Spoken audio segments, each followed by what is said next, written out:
Sir, timing बड़ी खतरनाक है। आप देखिए पिछले 10-12 दिन से केजरीवाल जो है वो पंजाब में डेरा डालकर बैठे हुए हैं और उसी दौरान पंजाब हरियाणा हाई कोर्ट में पंजाब सरकार ये कहती है कि वो एनएसए को अब एक्सटेंड नहीं करेगी और खालिस्तानियों के साथ अरविंद केजरीवाल एंड पार्टी का पुराना रिश्ता रहा है। सर, पन्नू ने आरोप लगाया था कि 133 करोड़ रुपए उसने आम आदमी पार्टी को दिए थे। तो आपको लगता है कहीं ना कहीं कोई खिचड़ी पकनी शुरू हो गई है आम आदमी पार्टी और खालिस्तानियों के बीच में फिर से? देखिए, खिचड़ी तो पिछले 10 साल से पक रही थी, लेकिन हुआ क्या था कि राष्ट्रवादियों का जो आंदोलन था, या कहें जो राष्ट्रवादी पंजाबी थे या जो राष्ट्रवादी सिख थे, उन सभी लोगों ने जो है इस साजिश को 5 साल पहले समझ लिया था, 10 साल पहले समझ लिया था, जब अमरिंदर सिंह को भारतीय जनता पार्टी के लोगों ने भी सपोर्ट कर दिया था कि किसी भी तरह से जो है कांग्रेस, आम आदमी पार्टी की सरकार वहां पे न आने पाए। और उसके पीछे रीजन यही था कि लोगों को पता था कि ये जो आम आदमी पार्टी आ रही है, इसके जो लिंक है, कहीं ना कहीं पंजाब को उस स्थिति में धकेलने के लिए साजिश हो रही है जिससे कभी पंजाब हुआ करता था और पंजाब आतंकवाद की चपेट में था एक समय में, जब वहां का युवा जो है नशे में की लत में और अपराधों में या कहें देश विरोधी गतिविधियों में भी शामिल था। तो उस स्थिति में वापस ले जाने की साजिश में ये लोग शामिल थे। और इसीलिए आपको अगर आप बैकएंड से पता करेंगे, लोगों से पता करेंगे पंजाब के लोगों में, तो पिछली बार जो अमरिंदर सिंह की जीत थी वहां पे, उसके पीछे रीजन यही था कि लोगों ने अमरिंदर सिंह को सपोर्ट किया कि किसी तरह से यह पार्टी ना आने पाए। लेकिन हुआ क्या कि जब थोड़े अमरिंदर साहब कमजोर पड़े और लोगों का उनका भी जनाधार कम हुआ, या ये कहें कि समन्वय नहीं बैठा पाए कांग्रेस के नेताओं के साथ जो वहां ग्राउंड लेवल पर काम करते हैं, तो आपने देखा कि आम आदमी पार्टी सत्ता में आ गई। क्यों? क्योंकि इन सब चीजों से इतना तो क्लियर है कि आज पंजाब जो है विपक्षी कहते हैं, ये कहें विदेशी ताकतों के निगाह पे है, निशाने पे है। और उसमें दो देशों की निगाह बहुत कड़ी पड़ी हुई है। एक कनाडा, जिसका नाम लेने में कोई हर्ज नहीं है, क्योंकि आपने देखा कि अभी विदा हो गए जो प्रधानमंत्री जो है, उन्होंने खुल करके किस तरह से आतंकवादियों का साथ दिया। दूसरा, पाकिस्तान जो है अब कश्मीर से अपना ध्यान हटा करके पंजाब की तरफ केंद्रित कर रहा है, क्योंकि उसे पता चल गया कि अब कश्मीर में हमारी दाल गलने वाली नहीं है। तो इन दोनों से जो है इतना तो है कि आज पंजाब जो है एक खतरे की स्थिति में है। और खतरे की स्थिति में सबसे बड़ी चीज है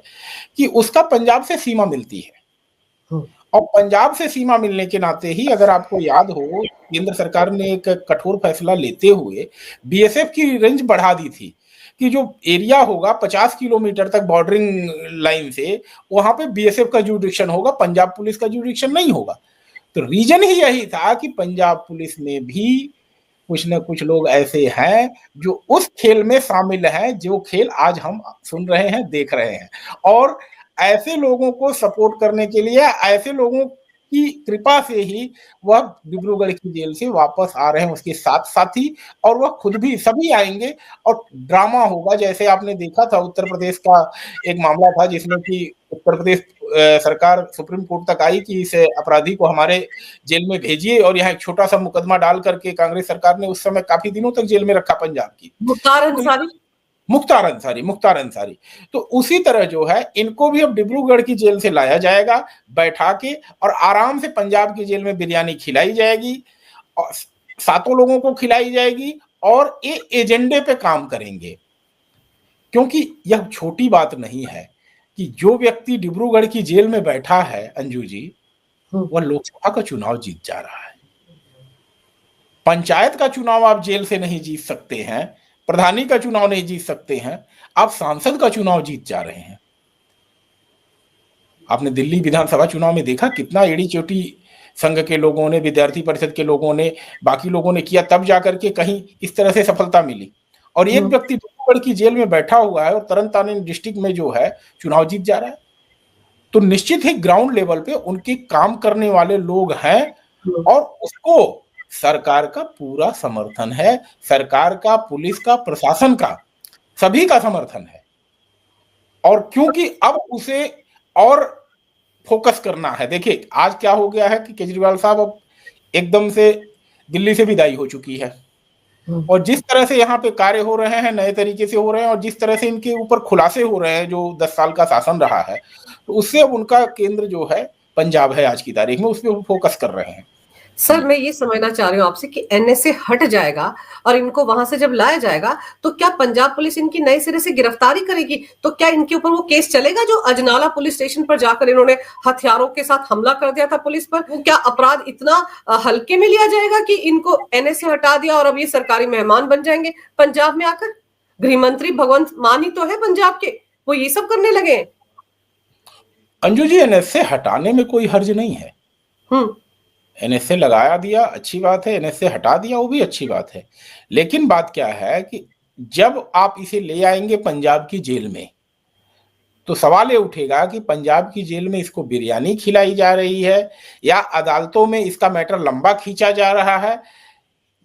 गवाहियां किस तरह से हो रही हैं, कोर्ट में मैटर को किस तरह से प्रोसीड किया जा रहा है, क्योंकि बहुत सारे अंग मिलते हैं तब जाकर के कोई क्रिमिनल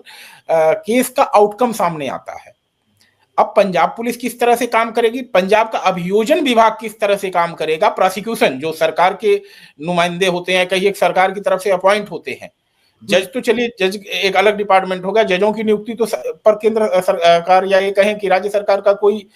नहीं होता है प्रभाव जो है, लेकिन जो प्रोसिक्यूटर होते हैं, जो मामले को पैरवी करते हैं, सरकारी वकील जो होते हैं, वह उस मामले को किस तरह से आगे ले जाते हैं।